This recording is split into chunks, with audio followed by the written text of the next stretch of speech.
I hope you are well, my fearless truth seekers. Over the past few days, my email has been literally bursting again with a large number of letters from my subscribers and friends. And I noticed that everyone is asking the same question. Why is Ukraine postponing its counteroffensive?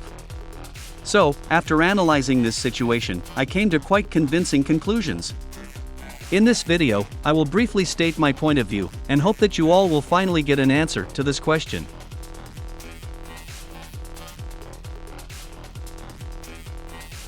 Since 1991, the West's attitude towards Russia has completely changed.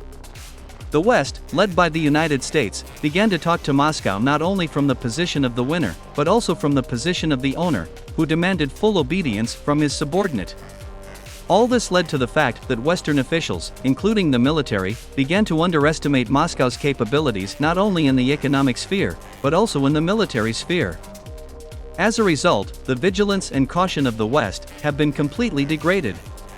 That is why the United States made a huge miscalculation and allowed Russia to become a world leader in the field of hypersonic weapons, air defense, and electronic warfare systems.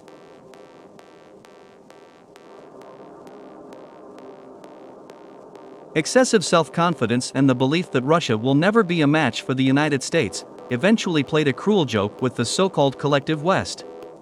The West believed to the last that from the point of view of military potential and economy, Russia does not have a single chance. And it was this false confidence of the West that ultimately failed Ukraine.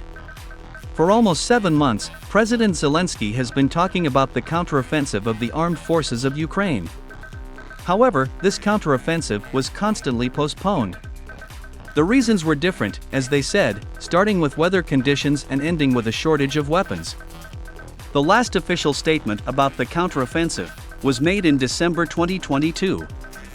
Back then, it was stated that the armed forces of Ukraine would launch a large-scale counteroffensive in the spring of 2023.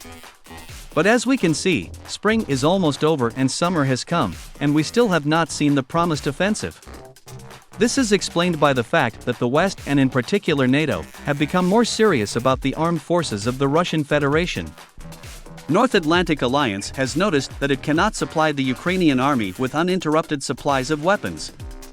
Russia's military intelligence has been improving and developing throughout this war.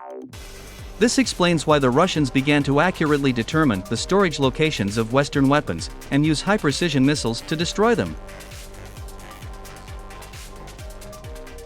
Moreover, the Ukrainian army is not only critically dependent on the supply of Western weapons, but also on the intelligence of the American and British military.